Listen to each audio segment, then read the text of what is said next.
Hi all, I'm out here in my shop. It's a rainy day, really nasty outside, so I thought I'd go over some prints that I bought recently for a 25-foot gaff rig sailing scow from Paul Gartsides. These are the dimensions for the boat. It's 25 foot on deck. The beam's 9 foot 9 inches, which I've scaled a little bit bigger than that by the time you count the lee boards on the side. But it only draws 1.5 feet, and so that's what appealed to me. So here in the Carolinas, we have a lot of water, but none of it's very deep, and anchorages and slips are hard to find, especially for a sailboat. A lot of the sailboats that are in slips and stuff here are sitting in the mud half the day. So this will be a good boat. In fact, I could probably find a slip on a private dock pretty easy up in the rivers. I'm between two rivers, the Shalote River and the Lockwoods Folly River. So this print really appealed to me. Now, what I don't like about the print, this print, Mr. Gartside said that he had drew this originally for somebody in Alaska, so they had a pilot house on it. I don't want the pilot house. He said he'd redraw it for me with just a cabin without sitting headroom, because if you got sitting headroom on this boat, she'd look pretty rough. It'd look like a huge box on top. So anyway, it's got about a 36, I think it's around, yeah, it's 36, a little over 36 foot mast, which I also asked Mr. Gartsides if we could do away with the topsail, and you know, that would have, possibly he's going to redraw it, but it may have my top of the mast here, which would save me 6 or 8 feet. And what I was thinking was it would be easier to lower the mast and trailer it when I need to. That would save haul out fees. This boat would be easy to trailer. It's flat on the bottom. But what I was thinking is putting a roller just to the back side of this, right here where this boom goes, and then I would make the boom on a gooseneck that stayed, redesign this a little bit, the tabernacle, put the boom, so the boom would stay on the tabernacle all the time on the gooseneck, and then I put a roller right here, and then back here, if I put a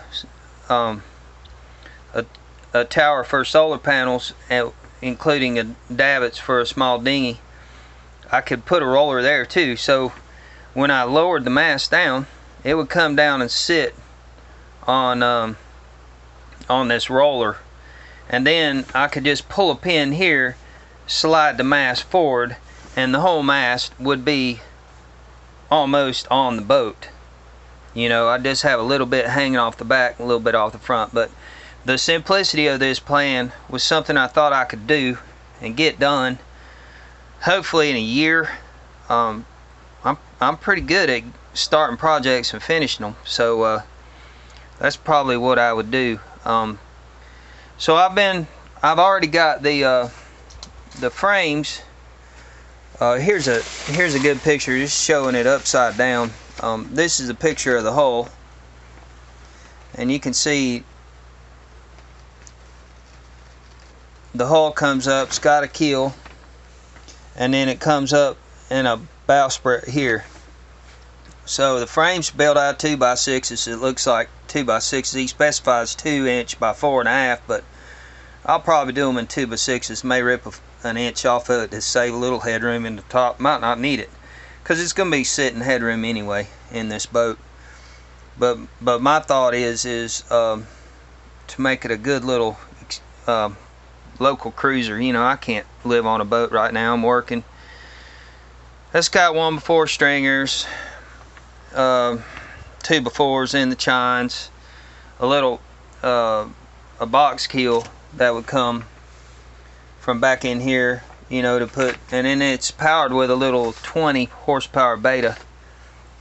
Now all the offsets are done in half breadths, and what I've already changed the half breadths, all these measurements. If you know about these takeoffs, you know how this is done. So what I've done to make it easier for me when I go to build the frames, which I've already got a couple of them done, just to kind of experiment and see how she's going to go together, I changed everything over to inches here with complete, and these check marks mean I've checked them and double checked them.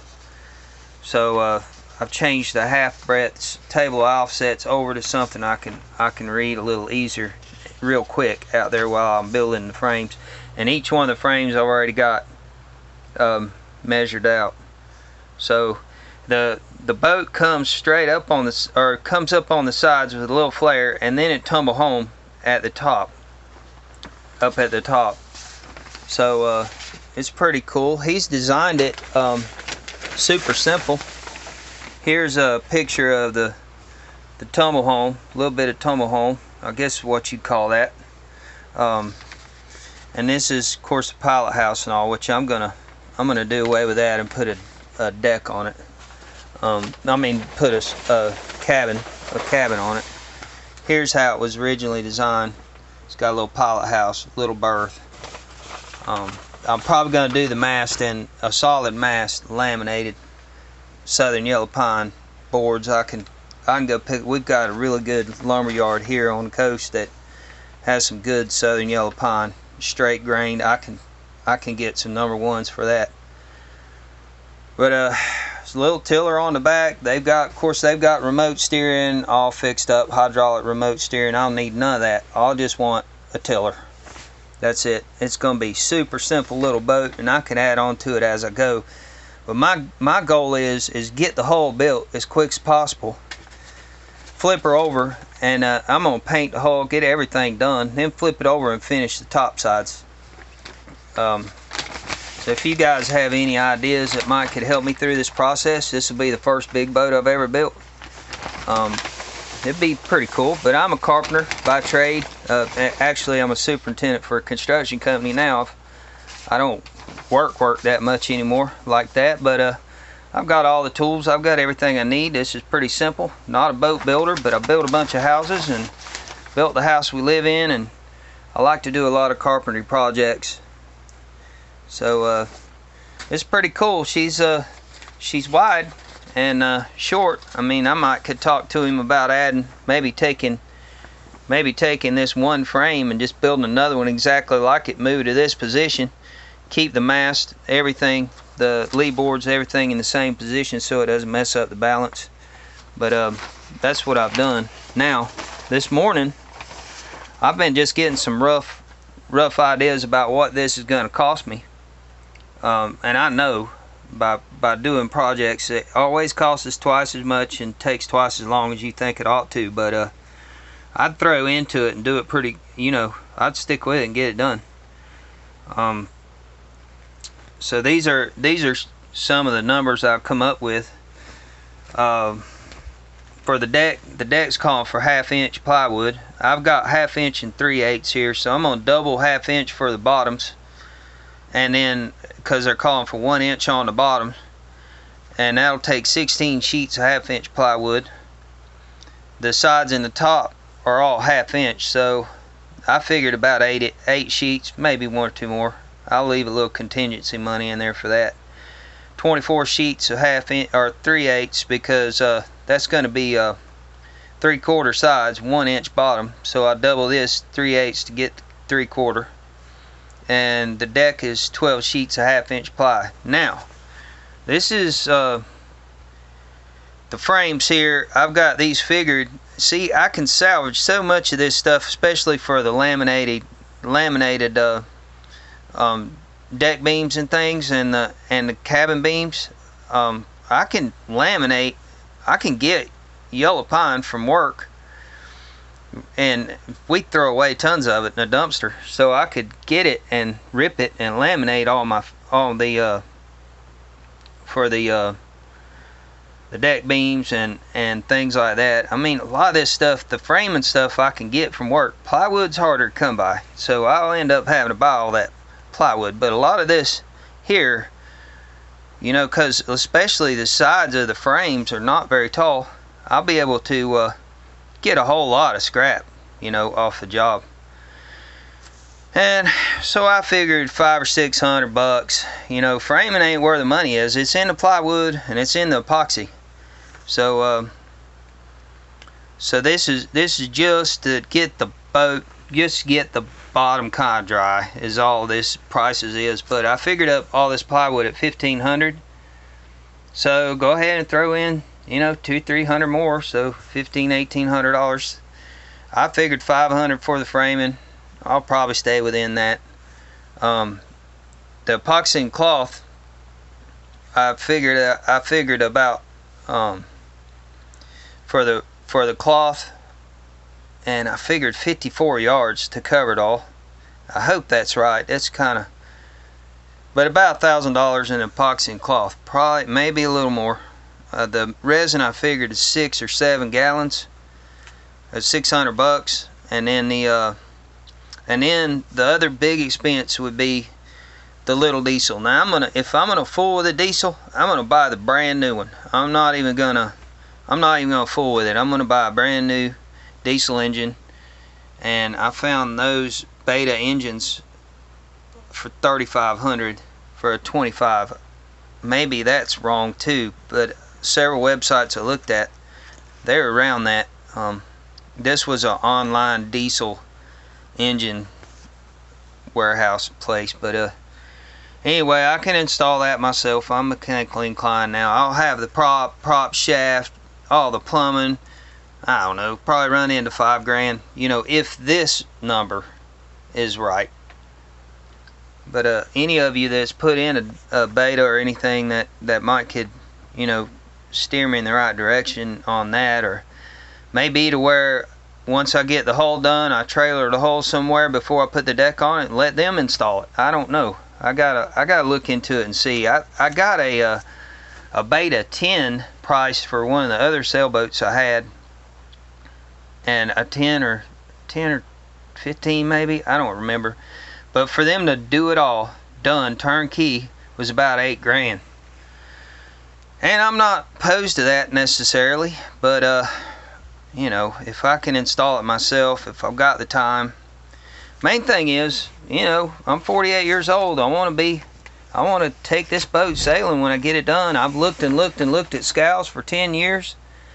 And back in the day in the South, all these mud flats and everything, this was the vessel of choice.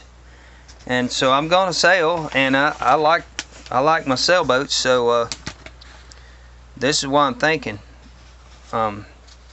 If anybody has some ideas, and you know, maybe have looked at this print, Mr. Gartside did say it was a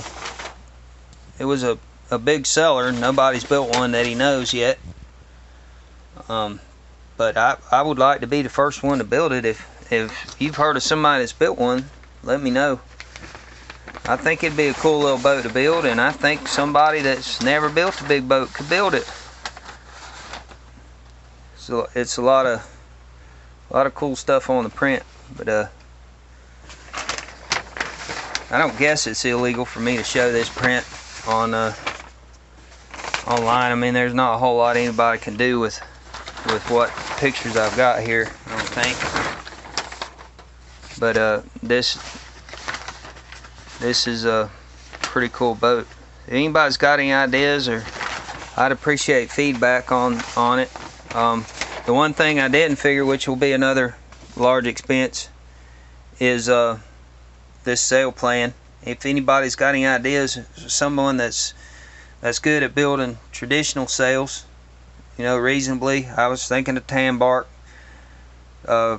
sails because it looked cool, and you know, and also I was thinking just a battleship gray for the hull, and probably do the house, just wet out the house with cloth and wet out the house, and probably build it, plank it out of cypress ton groove cypress. I can get that here too. I'd like to stick to materials that are from around here. They used them. I know several sailing scows were built. I did a lot of research on it down in Texas, the Gulf Coast, all around, and they were built out of what we had, and that was cypress and yellow pine, and they lasted. Now this is going to be a plywood plank, but I think it's going to be a good boat. Last me as long as I need it, as long as I'm able to sail. You know, if it lasts me 20 years, 48 years old, you know, we're pretty fortunate to live that long. So we'll see what happens. I'd love to have this as my last boat. I've been looking forward to it a long time. Anyway, thanks for watching, and let me know what you think. See y'all.